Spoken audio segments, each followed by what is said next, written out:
Travelling. Milan. Throughout my Easter holidays I visited Milan, in the north of Italy. I've already visited other incredible Italian cities such as Rome, Florence, and also I'd better not forget Genoa, also in northern Italy. But I'd never been to Milan, and I have to say it's definitely worth it, although unfortunately I couldn't get tickets to go and visit the Last Supper by Leonardo da Vinci. Since I read the book by Dan Brown, I've wanted to check if all the info that Dan talks about in his book is exact, such as the inclusion of Mary Magdalena by Jesus' right side, apparently her red, flowing hair, delicate folded hands, and a hint of a woman's chest. The Da Vinci Code is a lovely, intriguing book, and I couldn't recommend it more. I just wish I'd gotten tickets, but you must get them in advance, otherwise you can't get in. My husband talked me into travelling at Easter, and after considering Amsterdam, we chose Milan. And walking around, you can see why it's always been a rich and important city. And despite its close proximity to the Alps, which you can see if you get high enough up, it's a quite flat city and not as difficult to walk in as Lisbon, for example.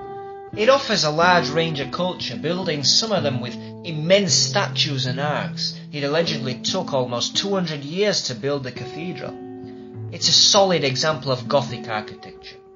Walking in the city is a really beautiful experience, especially when you feel a bit lost in the city, and fortunately you run into one of the nicest streets with incredible houses, amazing architecture, and of course, on the ground floor of all these houses you have the coolest, most fashionable and chic shops in the city.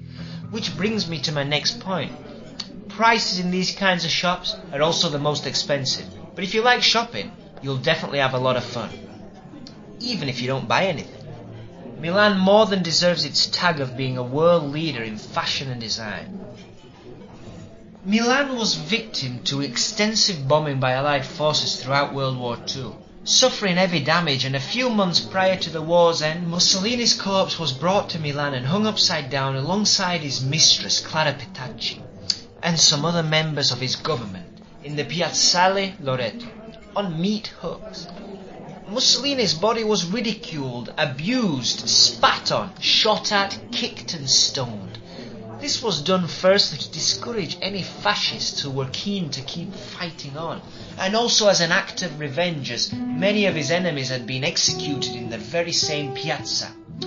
Fascist loyalist Achille Starace was taken to the Piazza Loreto after his capture and shown the dead body of Mussolini.